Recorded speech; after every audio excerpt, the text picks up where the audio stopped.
Good morning. The world markets will get their first chance to react to the results of the bank's stress test in Europe. The first reaction across the globe will be that of relief, and therefore we expect our markets to open higher.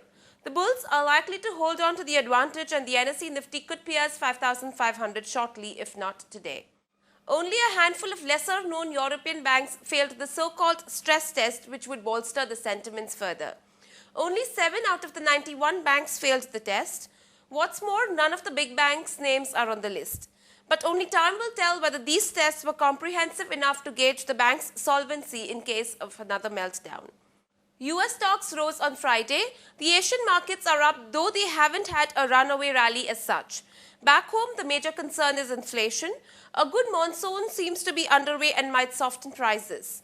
Still, the RBI is expected to jack up rates by at least 25 basis points on Tuesday. Results to be declared today are Bharat Forge, Blue Star, Century Textiles, Dabur India, Dena Bank, SR Oil, DQ Entertainment, Gateway Distriparks, GSK Pharma, Granules India, HSIL, Mahindra Holidays, Maharashtra Steel Mills, NTPC, Nelco, Peninsula Land, Sterlite, Taj GVK Hotels, Tata Elxsi, Tech Mahindra, Union Bank, Uniforce Enterprise, United Phosphorus and WWIL. The FIIs were net buyers of Rs 7.11 billion in the cash segment on Friday on a provisional basis according to the NSE website. The local funds were net sellers of Rs 1 billion. In the F&O segment, they were net buyers at Rs 15.45 billion.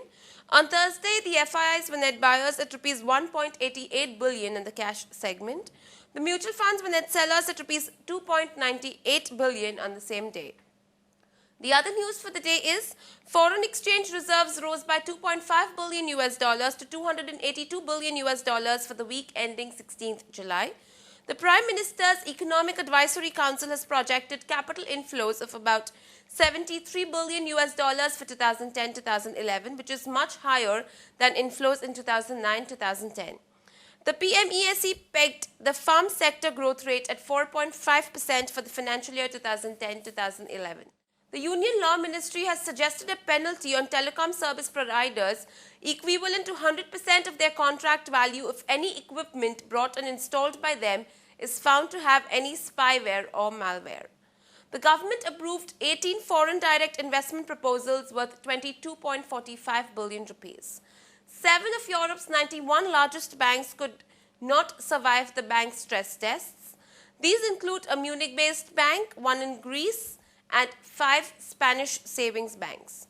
While pegging the economic growth a conservative 8.5% for this fiscal, the Prime Minister's Economic Advisory Council in its Economic Outlook report for 2010-2011 pitched for tightening of the monetary policy and fiscal policies to check rising inflation.